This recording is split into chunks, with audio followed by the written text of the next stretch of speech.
সত্য কথা বলতে কি জানেন, গার্মেন্টসে চাকরি করি, তার পাশাপাশি আমি গান গাই। আসলে গানটা বুঝে দেখবেন যে একদম সত্য গানটা। আর ভালো লাগলে অবশ্যই লাইক কমেন্ট শেয়ার করবেন, চ্যানেলটি সাবস্ক্রাইব করে পাশে থাকবেন।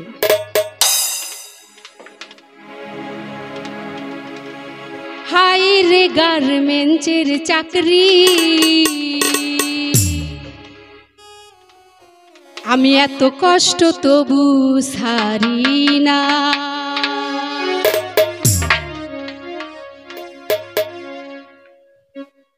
এত কষ্ট তবু ছাড়ি না রে গার্মেন্টসের চাকরি, এত কষ্ট তবু ছাড়ি না।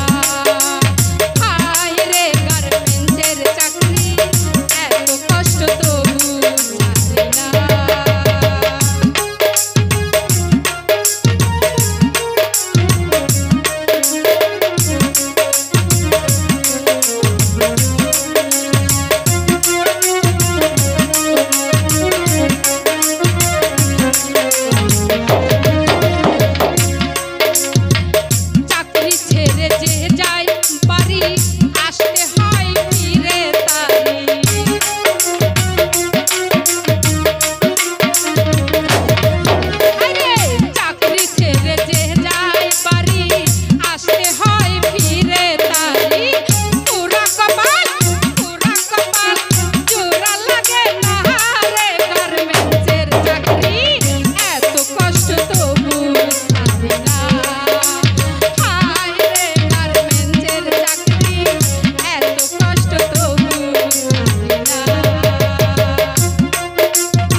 সকাল 8টায়